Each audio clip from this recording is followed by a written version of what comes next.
Hello friends, welcome back. আবার ফিরে আসলাম নতুন এক ভিডিও নিয়ে। আজ কথা বলবো মার্কো মুভিটা নিয়ে। এই মুভিটা রিলিজ পেয়ে গেছে, আপনারা হয়তো অনেকে দেখে ফেলেছেন। আপনাদের কাছে কেমন লাগলো অবশ্যই কমেন্টে মতামত জানিয়ে যাবেন।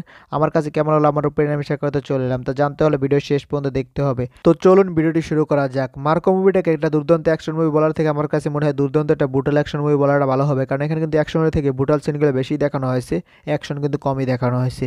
তো চলুন মুভিটা নিয়ে কথা বলা যাক। প্রথমত এই মুভির গল্প সম্পর্কে বলতে গেলে এই মুভির গল্পটা কিন্তু সিম্পল গল্পটা রিভার্স স্টোরি নিয়ে কিন্তু এই মুভিটা। এরকম গল্প নিয়ে আমরা এখন পর্যন্ত বহুত মুভি দেখে ফেলেছি, তার ভিতরে কিছু কিছু মুভি ফ্লপ গেছে, কিছু মুভি হিট গেছে, কিন্তু আমার মনে হয় এই মুভিটা পুরোপুরি আলাদা।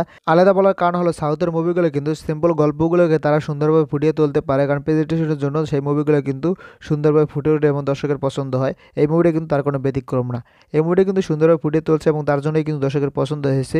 এই মুভিটা কিন্তু কোনো প্রচারণা ছাড়াই কিন্তু মুক্তি পেয়েছে। শুধু এই মুভিটা টিজার রিলিজ পেয়েছে এবং একটা পোস্টার রিলিজ পেয়েছে, এমনকি এই মুভির কোনো ট্রেলার রিলিজ পায়নি। ট্রেলার রিলিজ দিলে হয়তো ইউটিউবে ট্রেলারটা ব্যান করে দিত, কারণ এটা কিন্তু ব্রুটাল অ্যাকশন সিন ভরপুর।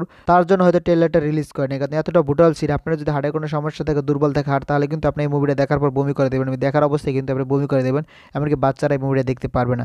বাচ্চাদের আমি মনে করি এই মুভিটা দেখানোর দরকার নাই, কারণ এটা কিন্তু এতটা ব্রুটাল সিন আছে।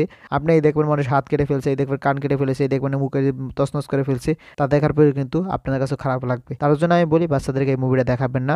অনেকের হয়তো বাচ্চারা এই মুভিটা দেখতেছে, সেটা থেকে বিরত রাখুন বাচ্চাদেরকে। আপনারা দেখুন, আর যাদের হার্ট দুর্বল আছে অবশ্যই তারা এই মুভিটা দেখবেন না, দেখলে হয়তো আপনার সমস্যা আরও বেড়ে যেতে পারে। তার জন্য আমি বলবো আপনারা এই মুভিটা দেখেন না। আর যাতে মনে হয় যদি আপনি না ঠিক থাকতে পারেন, তাহলে কিন্তু এই মুভিটা আপনি দেখতে পারেন। মুভির প্রথম হাফটা হয়তো আপনার কাছে স্লো লাগতে পারে, কারণ প্রথম ভাবে কিন্তু প্রত্যেকটা ক্যারেক্টারকে ডেভেলপ করা হয়েছে। মানে ক্যারেক্টার যদি ডেভেলপ না করা হয়, তখন কিন্তু আপনি ক্যারেক্টারের সাথে সংযুক্ত হতে পারবেন না, ক্যারেক্টারের সাথে কানেক্ট করতে পারবেন না। তখন ক্যারেক্টার যদি আপনাকে না করতে পারেন, তখন কিন্তু আপনার কাছে মুভিটা আরও খারাপ লাগবে। তার জন্য প্রথম হাফটা কিছুটা স্লো লাগতে পারে। প্রথম হাফে কিন্তু ইন্টারভেল আগে আপনি এমন কিছু সিন দেখতে পারবেন, তা দেখার পর আপনার মাথা ঘুরে যাবে। ইন্টারভেল পরে কিন্তু সেখান থেকেই কন্টিনিউ হবে। এই মুভির এন্ডিং পর্যন্ত আপনি টান টান উত্তেজনার সাথে মুভিটা দেখতে পারবেন। কোনো জায়গায় কিন্তু আর স্লো হয় না ইন্টারভেলের আগ থেকে।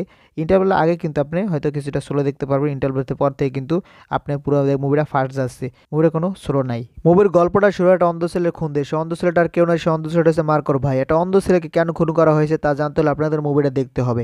অবশ্যই মুভিটা দেখবেন। আর মুভিটা নিয়ে কিন্তু পুরো ডিটেলে ভিডিও আসবে, সেটা কিছুদিন পরে আসবে, কারণ এখন আপাতত মুভিটা হলে চলতেছে। হল থেকে মুভিটা যখন নেমে যাবে ওটিটিতে আসবে, তখনই কিন্তু মুভিটা নিয়ে পুরো ডিটেলে ভিডিও দেওয়া হবে। এখন আপাতত দিচ্ছি না। তার জন্য কি করতে হবে, যারা ইউটিউব থেকে দেখছেন অবশ্যই চ্যানেল সাবস্ক্রাইব করতে হবে, যারা ফেসবুক থেকে দেখছেন অবশ্যই পেজটি ফলো করতে হবে, কারণ আপনার সাবস্ক্রাইব আপনার ফলো কিন্তু আমাকে পরবর্তী ভিডিও বানানোর জন্য আগ্রহিত করে। তো অবশ্যই চ্যানেল সাবস্ক্রাইব করবেন, পেজটি ফলো করবেন, যাতে পরবর্তী ভিডিও খুব শীঘ্রই নিয়ে আসতে পারি। তো চলুন এখন সাবস্ক্রাইব ফলো করে ফেলুন। আর আপনারা যারা যারা এখনো মুভিটা দেখেন অবশ্যই মুভিটা দেখবেন। মুভিটা দেখার পর আপনাদের কাছে মুভিটা অবশ্যই ভালো লাগবে। এতদিন আপনাদের কাছে হয়তো অ্যানিমেল মনে হচ্ছে যে বেস্ট ভাইলেন্ট অ্যাকশন মুভি হতে চলেছে অ্যানিমেল, তারপর আপনাদের কাছে মনে হচ্ছে কিল হয়তো বেস্ট মুভি, কিন্তু আমার কাছে মনে হচ্ছে এই সমস্ত মুভি থেকেও বেস্ট মুভি হয়েছে মার্কো মুভি। মার্কো মুভিটা কিন্তু আমার কাছে মনে হচ্ছে জন উইককে টক্কর দেওয়ার মতো মুভি হয়েছে। আপনাদেরকে এই মুভিটা দেখা দরকার, অবশ্যই আপনারা মুভিটা দেখবেন। আর ভিডিওটা যদি ভালো লাগে বেশি বেশি শেয়ার করবেন, সবাই ভিডিওটা দেখতে পারে।